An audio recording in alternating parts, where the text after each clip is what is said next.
Hi, welcome to Get Used to It.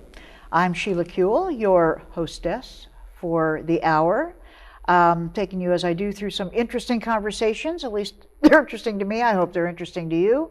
And today we have a wonderful guest. My guest is Nan Hunter, who is a law professor in Los Angeles visiting, and she is one of the major legal theoreticians for our movement over the year. And I know that you know that the legal progress that we've made in the LGBT movement has been an essential part, really, I think, of the recognition of our community. So I'm very pleased to have you here, Nan. I'm great. I'm delighted to be here. Well, as I told you, every so often we do a kind of an interview of one person.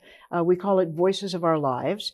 And it's kind of an oral history in a way to help us understand what pieces people have brought to this movement, because we use the word movement, but it's really more like a mosaic in a way where we all kind of fit together, but we don't know how. So I want to know maybe a little bit about your early years. Where were you born, and what was your childhood like? Well, I was born and raised and grew up, went to high school in Wilmington, North Carolina, which is it's now a small city. It was then really a town on the Atlantic coast, southeastern tip of North Carolina. It was so I come out of this classic, Southern white 1950s, 60s background. Went to the Southern Baptist Church growing up, the whole 9 yards. What were your folks like, and what did they do? My dad was an engineer, and my mom was a housewife, and I have one younger brother. It was growing up, I just thought it was incredibly oppressively normal. Funny how normal can be oppressive, isn't it? Yes, funny how awful normal can be. But it was a small town. It was really a small town childhood. I mean, for me, the best thing about being in that location was the beach, because the beach was right there. Our house wasn't on the beach, but our house was like a few miles from the beach. And I've always loved beaches. I mean, it always is now the place when I want to just, find some inspiration. I take a walk along a beach, and I'm good to go.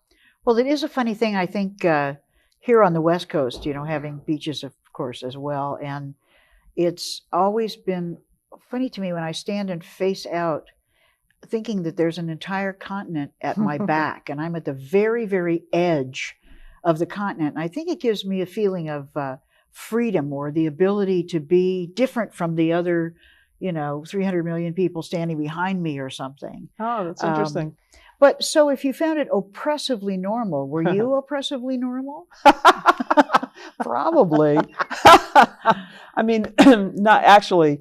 I was in some respects, actually, I was kind of oppressed and abnormal. I mean, I was not really oppressed, but I grew up in a time and place where gender roles were very strong and really not even questioned or thought about or discussed. And I was, classically this tomboy. I grew up loving sports. I still think one of the great injustices of my life was that I couldn't play Little League baseball. So that was a really strong way that even as a child I felt somewhat different. Just a little bit more interested in athletics than most of the other girls. And was that of concern to your parents, or known to them, or? Well, it wasn't. Yes and no. I mean, my dad taught me a lot of sports. My mom was more concerned. I do recall that she once asked a doctor to come by the house, and we just chatted. I found out later that the doctor was trying to figure out if there was anything wrong with me, or if this was just a phase I was going through. So I think he assured my mother that it was a phase I was going through. So there's a little bit of malpractice going on there, I suppose. Or it's just been a really long phase. A really long phase, yeah. Well, there must have been some racial issues going on in North Carolina in those days. Yeah, yeah. I mean, it's sort of the northern part of the South, but still. Yes, I mean, and that was the other thing that really was intense for me as a child, was that, for who knows what reason, I just had this very strong reaction to seeing what seemed to me to be clear injustice, all around me. And I really experienced it as the emperor has no clothes. Mm-hmm. It's sort of like, I had a kind of, I think really a childlike response to what was so obviously wrong. I mean, that was a period of legal segregation. Mm-hmm. And, as a child, I saw, the proverbial drinking fountains and the bathrooms and, the formal segregation. So it's, at some level, I still don't understand how anyone could not think that was outrageous. But I guess I just hadn't been taught yet, and so I had this very, very strong reaction as a child, and it was fed, of course, by the the Times. There wasn't really much civil rights activity in the town where I grew up while I was a child. There was quite a bit later, but there wasn't much at that particular moment that was visible to me. And so it was, from my experience of it, it was a more distant kind of debate, but it was one that I started weighing in on actually when I was in elementary school, and that caused a fair amount of friction with my mother, especially. Yes, parents, I mean, you have to feel sorry for them in a way, because I don't know that parents ever really understand their children or vice versa. Yes. But in a way, I think that parents often think this sense of injustice or wrongness in the world is also a phase that they kind of hope we're going through. And I think part of it is that, at least with my parents, I felt like they wanted to protect us from getting hurt. And therefore, if you were going to have these strong opinions, or you were not going to be, even in California, we had segregated neighborhoods, and really still do in Los Angeles, not by law, right? But right. still Sure. pretty strong. Sure. And I think they don't want you to. Now, some parents have very strong views, and they want you to have their views.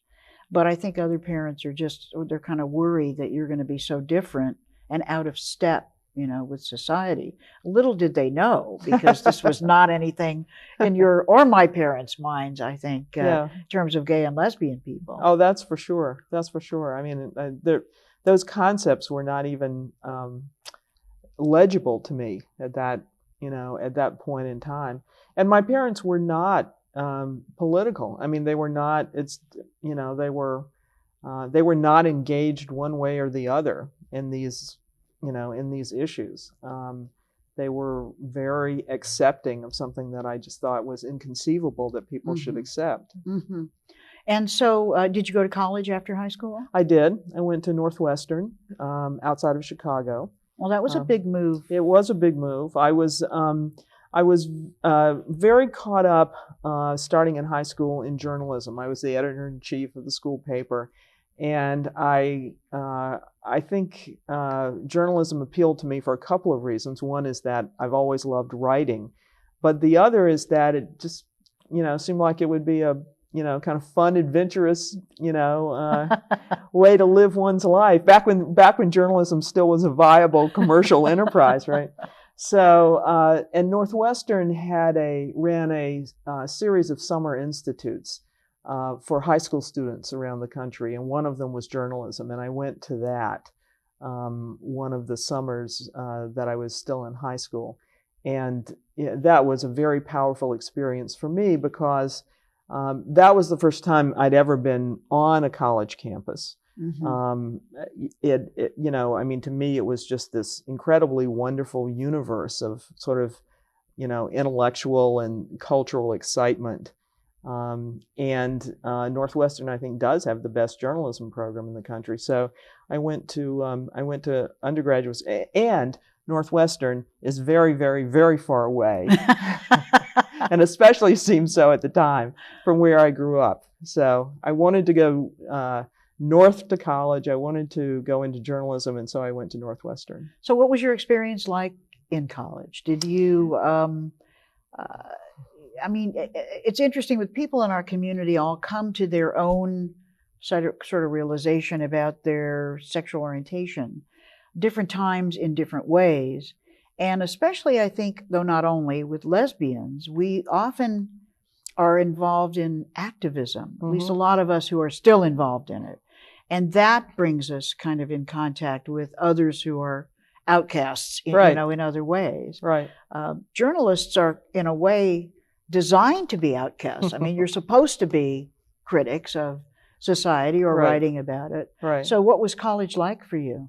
Well, I mean, it was a mixture of experiences. It was an incredibly important experience for me. I mean, it was, I went to college really sort of focused on journalism as this, path and so forth. I ended up actually not majoring in journalism because I found the training to be, I guess, a bit narrow in a sense. And so I just moved to the College of Arts and Sciences and ended up with a political science major. But that was, as so often the case, the least of what was interesting about college.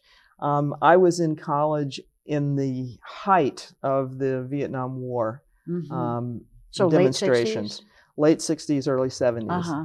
And that completely dominated my college experience. I mean, when I went to college, I had really no particular knowledge of what was going on in Southeast Asia, and I educated myself and became educated, and so I became very active in some of the anti-war activities on the campus. So, what was it that drew you to that? Well, I mean, I think that to some extent, that early reaction to the racial injustice that I saw around me primed me. I mean, looking back on it, it seems to me it really primed me to think about things in the world in the context of wondering if they were right or wrong, if they were just or unjust, if there were subordinating powerful interests that were taking advantage of people who shouldn't be taken advantage of.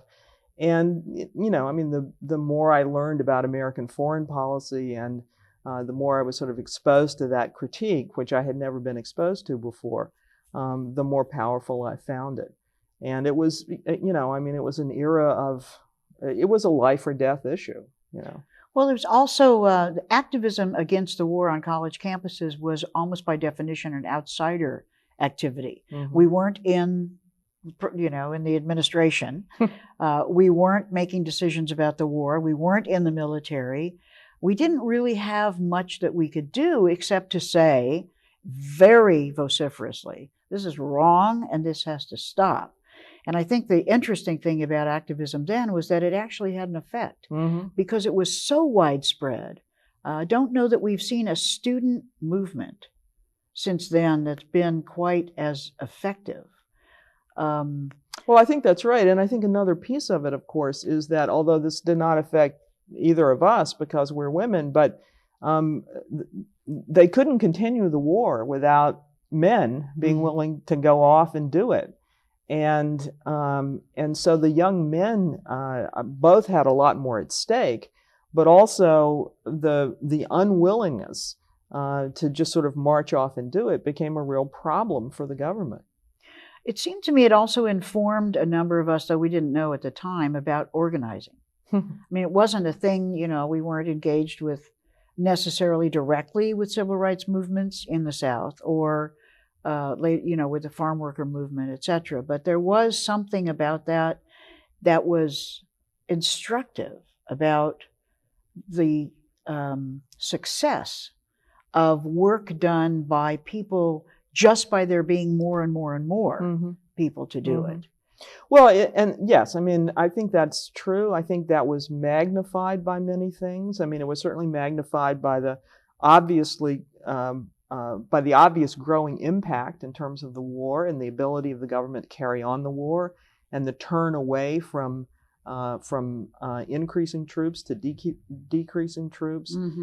It was magnified by the establishment political campaigns. I mean, this was Gene McCarthy and Bobby Kennedy running for president. You know, and you know, for those of us who were in the political position we were in, it was sort of like, well, which one is going to end the war faster? Right. Which one is going to bring, you know, kind of more justice to this society? And so that was, I mean, that was the frame for the debate among students on many, many campuses. And so I think that whole sense of taking steps to respond to injustice was echoing really throughout the society. Well, it's the women's movement followed fairly quickly on the heels of the anti-war movement, and there were a number of women who kind of made the transition, some of whom said, you know, we were tired of getting coffee for the guys in the anti-war movement, and they didn't seem to realize that they were also causing these divisions. But were you engaged in any feminist organizing at college, or? Not really so much at college, no. I mean, the activity that I was most engaged in was the anti-war activity, and I became, I was drawn for sort of obvious and what seemed to be very natural reasons toward the women's movement, you know, in the, I guess sort of the later stages of college, when I started to read some of the early literature. Always a dangerous thing to read. Reading, boy, can get you in trouble. Right. No wonder the right wing doesn't want there to be libraries. I mean, it's a dangerous activity. Absolutely. You know? So what happened after college? Well, after college, I went to work at a legal aid clinic in Chicago. And it was a legal aid clinic that was affiliated with Northwestern Law School. And so it was engaged in not anti-war issues, but it was engaged in community organizing issues and providing legal services for community organizations. And that's really the point when I decided I wanted to go to law school. I really am not sure exactly what I thought I was going to do, some combination of politics and journalism, I suppose. But working in the legal aid clinic, I guess, really persuaded me that certainly I could be a lawyer if I wanted to. And the lawyers got to do all the interesting things. So you went to law school? So I went to law school. Where'd you go? I went to Georgetown. So back towards the South, but not quite. Well, right. DC is always a little iffy on that. So we're in the 70s now, right? Yes, we are. So what happened? And also, in terms of your own personal development, in terms of your own thoughts about sexual orientation or your own realization, is this starting? Yes, this was, I came out basically in my first year of law school. And, I had started to sort of realize that was a possibility before that. And then it was in law school, a highly unlikely place to come out in some ways, especially then. But that was the moment when I came out. So, and in law school, it was, I actually enjoyed law school. I'm one of those incredibly nerdy people who enjoyed law school. So there were very few openly gay people in law school then. But that was the period in my life when I really moved into that phase that the doctor was so worried about of my life. Well, but you went way beyond just coming out. I mean, eventually, and I don't know really what the timeline was, but there's really only a handful of people in the country who, maybe two hands full, who have made it their life's work to think about the relationship between the law and, in many ways, discrimination based on sexual orientation, or how sexual orientation is treated one way or the other, negative, positive, etc., in the law. Right. So there's more than just coming out. Something happens where our own situation, and it can happen, some women said feminism made them realize that all the rights they'd been fighting for other people actually, kind of related to them too. So how did your experience of coming out, or to yourself and, other people in law school, relate to your decision to make this a part of your life's work? Well, that's a good question. I mean, I went to law school to become a lawyer, to do some kind of social justice work. And so that was always what I intended to do, always what I wanted to do. I could have gone in various directions with that in terms of taking up different issues. But coming out of law school, what I did was, together with some other women, form a feminist law office in D.C. Right out of law school? Almost right out of law school, a year out of law school. And there was then a feminist law office in New York. There was a feminist law office in San Francisco, which is now Equal Rights Advocates. And there was a Feminist Law Collective in D.C. And I was one of the co-founders of that. So that was really an attempt by several of us who had, in one way or the other, similar backgrounds, who wanted to use law to engage with forms of injustice really at a ground level. I mean, this was not.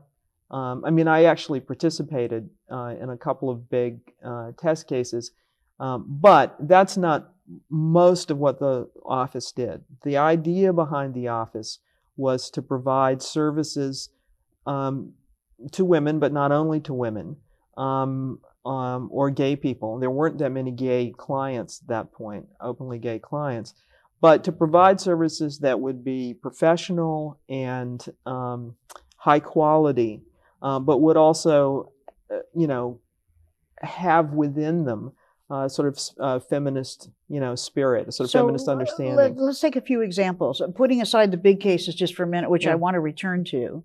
But for example, who would come to you and what would you do? It wasn't just theory and advice to other attorneys. You were actually doing cases. Oh yeah, it wasn't theory at all. I mean, it was, it was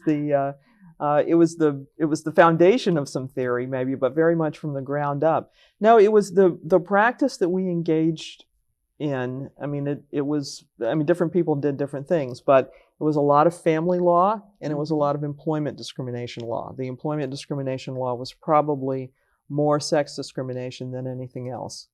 And I didn't do this, but other people in the office did, represented tenant unions and represented some of the other progressive groups in the DC area. So, it was, I remember at the time, conversations among feminist lawyers, specifically in the area of family law, that was an area that affected a huge number of women. It was probably the area that was most likely to bring someone into active engagement with the law. But because the cases are not set up, the nature of the law is such that it's very difficult to do any kind of impact litigation. They're very, very individualized. And hard to get an appeal. And hard to get an appeal. Can't even afford a transcript sometimes. That's right. And so there was really a sense that several of us had that was really an area of great need.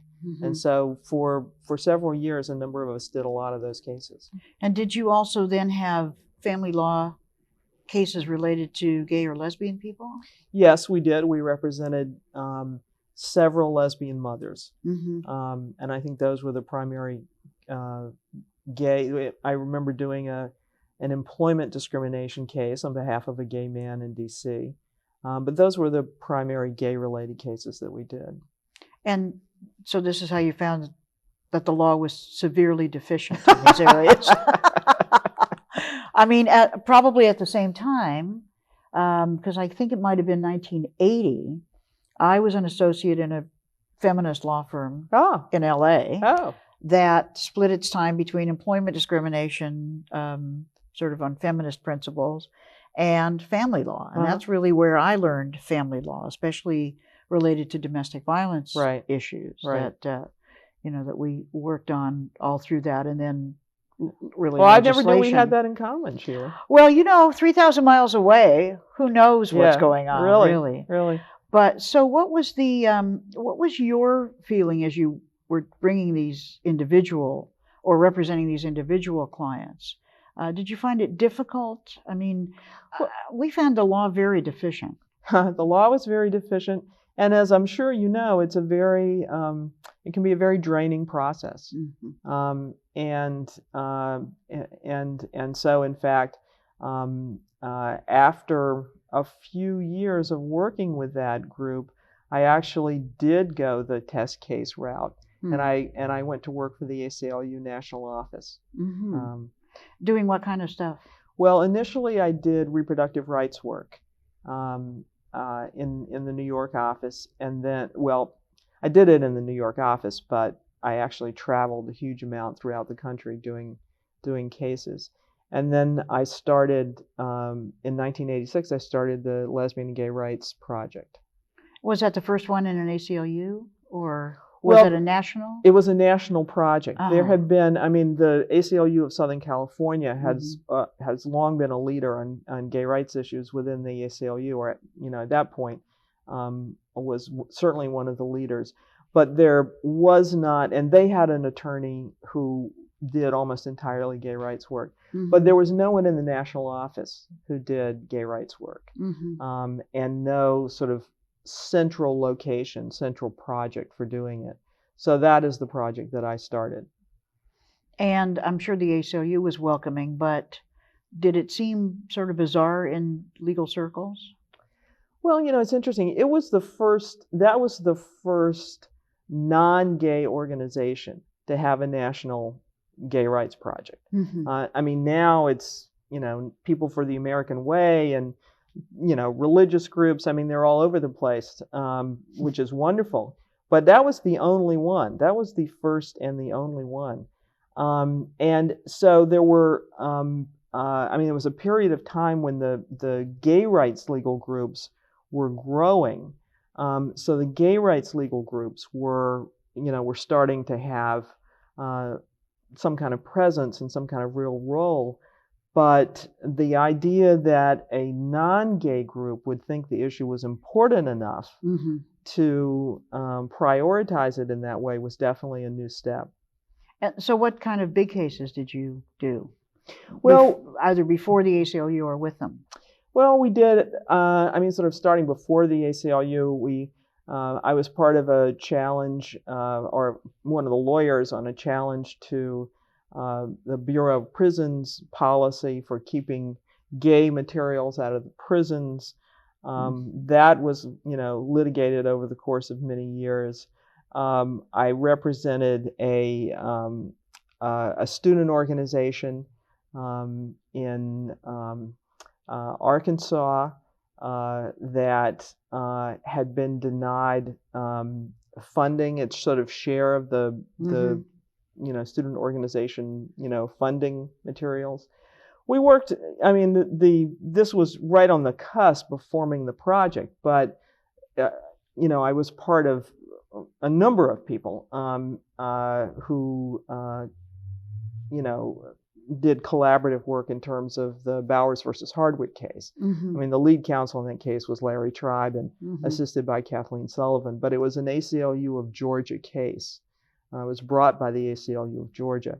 And a lot of the cases that came to us had come in, especially when the project was first beginning, had come into affiliates. We worked on the Perry Watkins case, which was out of the the ACLU of Washington.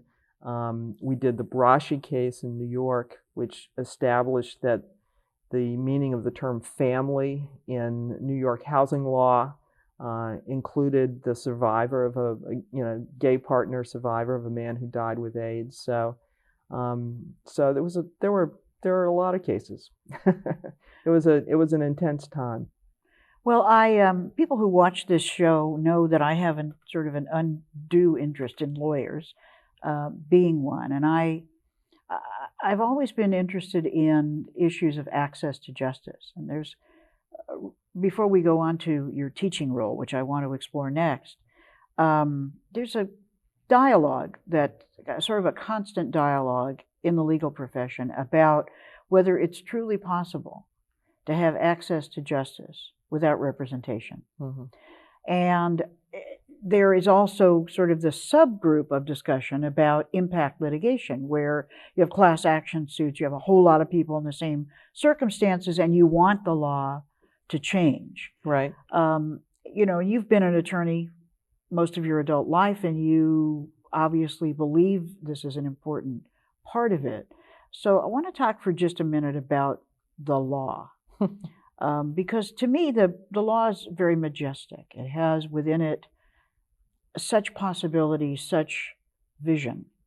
But on the other hand, what I learned in law school was it's shaped by human beings. It has to be fought over. The whole law is an argument. There's no such thing as the law from day to day. Right. It's just an argument. So tell me for a minute or two, how do you find working in the law? Joyful, frustrating, do you know what I mean? It's an interesting, intangible kind of work. Mm-hmm. Mm-hmm. Well, sometimes it's quite frustrating. I mean, personally, I find it an enormously powerful tool. I also, for social justice, although I do think that in some ways American political culture has been a kind of victim of the success of civil rights culture, the civil rights paradigm, because when you look out at political organizing now, I think it's too heavily around the law. Mm-hmm. I mean, when you think about who are the movement leaders in any movement, you often come up with lawyers, and lawyers actually. I mean, it's fine for lawyers to be movement leaders, but that's really not the role, of law. I think we would be better served, if our movement leaders were people who were more engaged in organizing and less oriented to litigation, certainly, and perhaps even to legislation, but certainly to litigation. So I think at one point, again, because of the success, going back to the civil rights movement, of big impact cases, there was a sort of romanticization, a mystique around the lawyer role. Now we're so far past that I think that has diminished. The problem is I'm not sure what has taken its place. Mm-hmm. I'm not sure what the function is that's taken its place. Well, of course, as a former legislator, I have to say that it was, to me, it was kind of like the quick and dirty way to change the law. Sure. Because why go through all of that impact litigation? They have to file all those papers when you can just put in a bill, and if you can get enough votes, there's no more discrimination. Now, of course, the law and reality are often two different things. I mean, I can get it in the law that you can't discriminate against kids at school. Then you've got to have regulations. That takes another 4 or 5 years, down to, where transgender kids use a bathroom. Right. And then, school by school, you have to make certain, that they're doing it. So it didn't turn out to be quite as quick and dirty as I thought. But I think the question is really, that people like us are really concerned with is how you change the culture. Mm-hmm. How you change the norms. Mm-hmm. I mean, we can change the law by legislation, we can change the law sometimes by lawsuits, but really the question is how you change the lived experience of people who haven't been getting the kind of treatment that they should get, and that is a much more complex question. I do think the law plays an important role, but I think it's important that that law be engaged with, and you can use it as a basis for talking to people and for organizing people. If people don't know that the law has changed, then their lived experience is not going to change. It's nice to have a law, but it's most important, I think, to shift the culture in the way that you're trying to shift Well, of it. course, but we have said to change behavior, sometimes you have to force it. Sure. I mean, that's been one theory, and I have to say it's been my theory. Sure. If you have bad law, like segregated schools, and then you change that law or simply remove the bad law, you have to put in another law that says you must segregate the schools, which leads to 70 years of trying to figure out how the heck to do that when you have segregated neighborhoods and you have neighborhood schools. So we experiment, with busing and all those things. But still, to get rid of the bad law, I guess, was the first step. Oh, absolutely. And not just to get rid of the bad law, but to mandate that certain things happen. I think when one does that, the struggle isn't over. That's my only point. Right. I mean, you outlaw something like segregation, and you can enforce that if you've got a government that's willing to really enforce that. And even if you do, then I think there's a lot of work going forward in terms of really building up new norms and new attitudes. But I think that you can't do that unless you have a legal environment that allows you to do that and that supports you in doing that. Right. It's more, it may sometimes involve a demystification of the other. People say, gee, I never met a, right, that they knew of, in our case, of course. Well, I was the first open gay person to be in the state legislature, and many of my colleagues, especially across the aisle, truly didn't feel that they had ever met a gay person. And it was, for them, it was somewhat of a revelation if they truly believed the demonization, and also some admission that they never quite really believed all the demonization. But that forced change in behavior is kind of, I think, an interesting thing. Sure. Also, there's a generational thing that happens, which brings me to teaching. Yeah. Which I think is what you did next, right? Yes, that's right. Now, what made you decide to make that leap? Well, I was then at the ACLU, and I was running the ACLU. It was called the Lesbian and Gay Rights Project then. It's now called the LGBT Rights Project. And it was a wonderful job. It was sort of like the job that everyone I knew envied, this job. And so there I was, thinking about leaving it, which seemed a little insane. Ingrate. Yeah, something. But I really wanted to be able to sort of step back and think about some of the issues that I had been involved in litigating, and have the opportunity to write about them, to be in a position where I didn't have to take the party line, although most of the time I agree with the party line, but not always. And I just wanted to have a position from which I could have a more critical and thoughtful view than it is possible to have just structurally. I mean, there are many brilliant people who are in our LGBT legal rights organizations, but there are institutional responsibilities that you have in that role. And I wanted a different role, really. So where'd you go to teach, and what did you write about? Well, I first went to Brooklyn Law School to teach. I stayed in New York.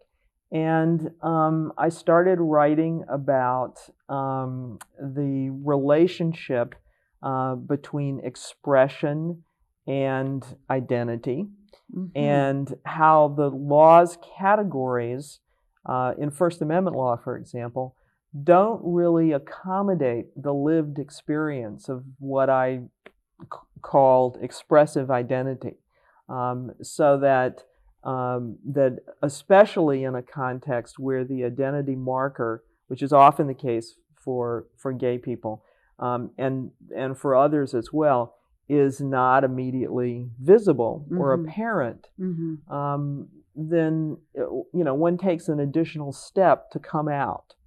And so analyzing coming out speech, analyzing that process, arguing that it was something that the law, basically the point being that the law hasn't really had to deal with this compound of constitutional interest around expression, around equality, around liberty, and it's coming up in the context all the time of gay rights issues, but which is important by itself, but actually it's even more important than that. I mean, it should be a way that legal thinkers try and analyze some of the bigger questions about how constitutional doctrine works and what equality means in this, at this point in time.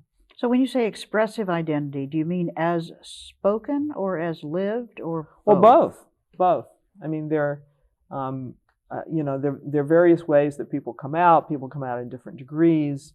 One can choose to moderate how out you are. I mean, we all do that all the time. Mm-hmm. And so that, if nothing else, I think brings a degree of agency mm-hmm. that we all have, that sometimes I think, or at least at that point in time, and perhaps still true, I think gay people were a little bit uncomfortable with claiming. Mm-hmm. There was a lot of talk about, this somewhat different point, but a lot of talk about homosexuality. Is it chosen, mm-hmm. or is it, mm-hmm. Inherent? And the pro-gay position was that you have no control over it. Mm-hmm. And the anti-gay position was that you could choose, or mm-hmm. you could at least choose to act on it. I remember listening to a debate on television between these two people, and those were the positions they took. And I remember thinking, oh, that's, I don't want to say I have no control, that I have no agency. I mean, I certainly feel it as my kind of authentic sexual orientation, but I could choose not to act on it. I could mm-hmm. choose to hide it. Why are we so into this? We can't help it. Please, the source of that intellectually is an ideology. It's a history of illness. Mm-hmm. Is it an illness that you have no control over, or is it something that you choose to do? And I think I think people experience that in different ways. They experience that spectrum in different ways, and some people have very strong experiences one way or the other. And so I'm not about trying to declare that there's one true answer. Well, but the law was also sort of fascinated in the equal protection part of the Constitution with the fact that you couldn't choose what you were. The immutability. The immutability of race and gender. They never touched religion because you could right. change that, but we had a whole separate part of the Constitution for religion, so clearly that right. was different. Right. We'll protect it, but not because you can't change it. So I think that we were, to some extent, feeling somewhat trapped by the lines. Well, the immutability, immutability is a fascinating story about where that comes from. It's Ruth Bader Ginsburg gave us immutability, and at the time she constructed that argument, it was a progressive argument. Mm-hmm. The argument being made against her when she was running the Women's Rights Project at the ACLU was that it was appropriate to have all these different, job categories and everything else for women because it was biological destiny. Mm-hmm. It's biological destiny, whether you're a man or a woman, which we now know is not even so much the case. But that was the argument. And she flipped that by saying, instead of it being biologically ordained in some kind of natural way, that women should take this role and men should take that role because of the anatomical differences between them, her flipping of that was the characteristic of gender, of sex, whether you're male or female, is something you have no control over. And so therefore it is profoundly unfair that you should be discriminated against on that basis. So that was really the beginning of that argument, and the immutability criteria was picked up by a number of courts, although it's never been found to be essential. It's always sort of one of those, well, here are some of the things that we look to when we're thinking about heightened scrutiny. And one idea is, well, we shouldn't discriminate against people based on characteristics that they have no control over. And, I mean, that's fine if And you I have no think- control over it. Right, and I think a lot of our audience now is thinking, well, yeah, I never, really fell in love with a man. I'm clearly, a lesbian, and I can't help it, and I shouldn't lose my job for that. And I think there's no way that you're saying that's not the case, but the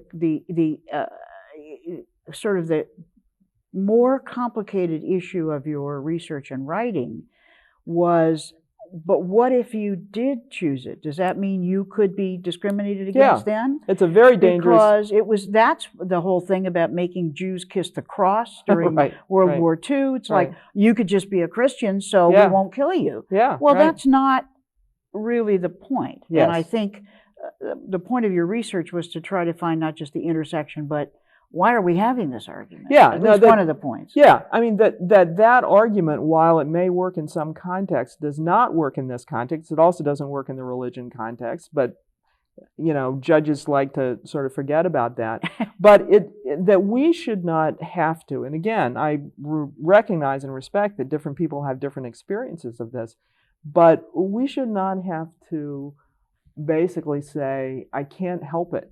Please feel sorry for me. Please don't discriminate against me. If someone, experiences the authenticity of their sexuality that way, then who am I to say that it's wrong? I'm not saying that. I'm just saying two things, really. One is that shouldn't be a legal criterion, that the criterion in law should be that there's no good reason to force someone. I mean, we would never accept that the government should be able to force people to change religion, even though people change religion all the time, But we also understand that when people change religious faith, it's not like picking an ice cream flavor. Right. It's important to them. It's profound, serious. Right. And I think many people, although there are many people who experience their sexual orientation as a given, there are other people who don't. And there are people who experience their sexual orientation as bisexual. So I think the experience is quite varied. And the last point is simply that it is a dangerous argument because, if it's true, even if one assumes that this puts you in the category of immutability, there are just too many personal stories of people who don't experience their sexuality well, and that it's way. getting to be kind of old-fashioned, too. Yes. I mean, when you look at Gen X and Gen Y and whatever came, the millennials, they're saying, why are you putting me in these boxes? I don't get it. Why do I have to be either or? If I'm attracted to, but then I'm attracted to, and I have affectional preference and, whatever, and these definitions. So I think it was and is very important work. Yeah. And are you still, where are you now, and what's your research now? Well, that's, that is something that I, was looking into, I guess, a while ago. I mean, what I'm doing actually right now is I'm doing a lot of work with the Williams Institute, which should tell our viewers what that is. Yes, the Williams Institute is, the full name is the Williams Institute on Sexual Orientation Law and Policy. And it's headquartered at UCLA Law School. And that's really why I'm visiting at UCLA Law School this semester. And we're very happy to have you there. Well, I'm enjoying it.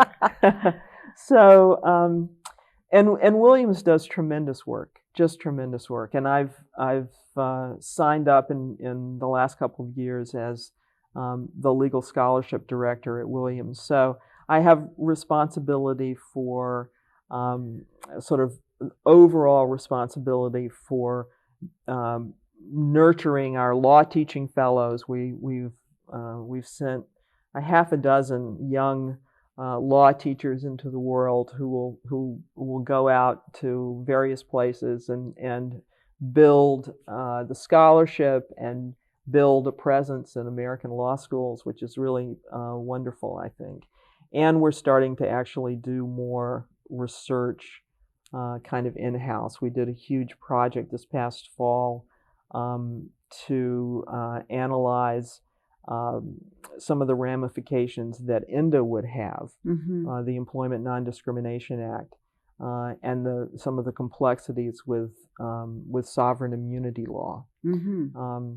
So that's a big direction for me at this point in time. And your partner is also here in Los Angeles Yes, with you? she is indeed. And she's had a big event in her life. Yes, she is. This is Hi Feldblum. Hi Feldblum, who also is a professor. Yeah, she was at Georgetown. Yeah.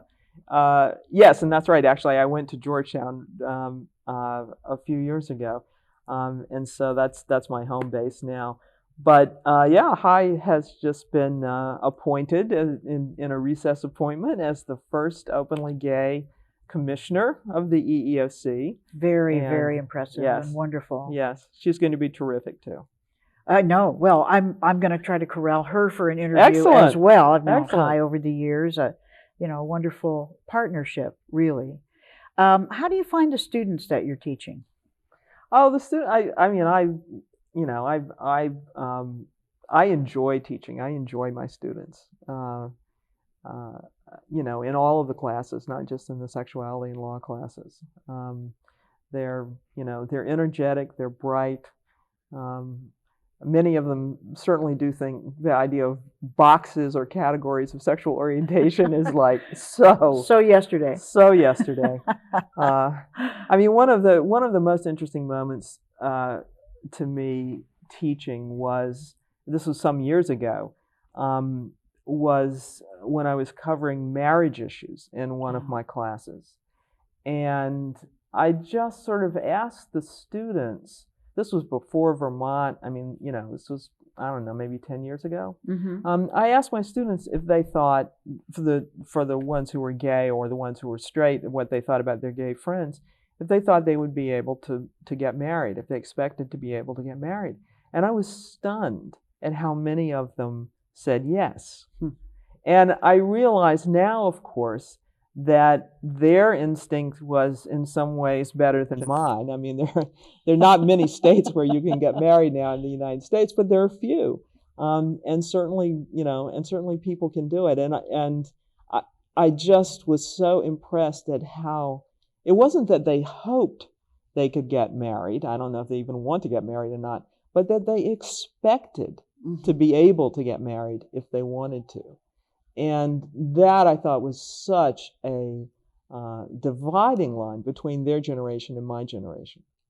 Well, it was, it's interesting when you were talking about the lesbian mother cases. I remember in the old days how very difficult those cases were. You just, in many ways, you could not come out. And if you came out, you lost your children. Right. You easily lost them to your ex-husband. You certainly, or you would have a custody order that would not allow any other woman to stay overnight in the house with you because it was a bad influence on the children. Right. And there were a number of people who said, this is just going to change. This is going to change. And I thought, I don't know how it's going to change. It's one of the reasons why I wanted to go into legislation, because I wanted these things to change, and thought, well, we'll just say in the law, well, you can't take this into account, or the best interest of the child should be the same, whatever the sexual orientation of the parents should be about the child, etc. But how quickly some of that changed, and how straight appellate court judges were saying, just not fair. They're a good mother. And it's been stunning over the past 30 years, I don't know, or more, really how much change there's been. Well, I think that's right. I think that historically speaking, the LGBT movement has moved faster. It doesn't always seem that way in the moment, but I think if you sort of step back, it seems like it's gone farther, faster, even though there's quite a bit of distance yet to go. And I think that's because it's a baby movement, historically speaking, and it was born more or less during a period when the civil rights movement really gave a kind of master frame to our ideas about what the law could and should do. And so we are immeasurably indebted for that, because we came along at a moment as a group when those basic ideas had been formulated and had taken hold and gain some traction. So I think that's, I have to think that's the reason. Well, I think two other things. One is that our community had money, the men had money. Mm-hmm. And after the AIDS pandemic started, and so many of our guys saw that it didn't matter if they were the bank president, Mm-hmm. didn't matter if they were, the real estate lawyer, they were going to be kicked out of their job because AIDS forced them to come out. Mm-hmm. And they were made more aware, I think, of discrimination, with more notion that they would therefore establish something, to fight it. Mm-hmm. At the same time as I think the lesbians in our community were really showing up for the guys Mm-hmm. in the AIDS epidemic, and the basic social justice organizing that lesbians had done for so many years in an impoverished way kind of came together. Mm-hmm. And the new movement had sort of a ready-made impulse towards social justice and a ready-made impulse towards some fundraising that came together in a way that was very different, I think, from other movements. Yeah, I think that's right. And also helped, I think, propel it. So what's next for you, Nan? Well, that's a good question. That's sort of the big question for me, is what's Is it next a for me. geographic question? It could be a geographic question. Well, Los Angeles would be very happy to have you guys, even half the year. If you want to spend the time at some beach, how about half at the East Coast beach and half at a West Coast beach? Boy, that sounds like heaven. I think it's heaven too. It would be very welcoming. Well, your work has been incredibly important, really, to the community and to the country. I think anyone who works on forwarding the rights of any group and making the argument about, America needs to really believe in equality, and here's another opportunity, America, to do it. So I guess my last question to you would be, has it all been worth it? Oh, God, yes. I wouldn't trade a minute of it. I feel like I'm just incredibly lucky, incredibly privileged, that I have been able to spend my life and sort of spend my energies doing what I've done. It's hard to imagine having had a better set of opportunities than the ones I've had. Well, thank you very much, Nan, for being with us, and thank you for being with us. And you heard it, the opportunity just to use your life to make a difference and get used to it.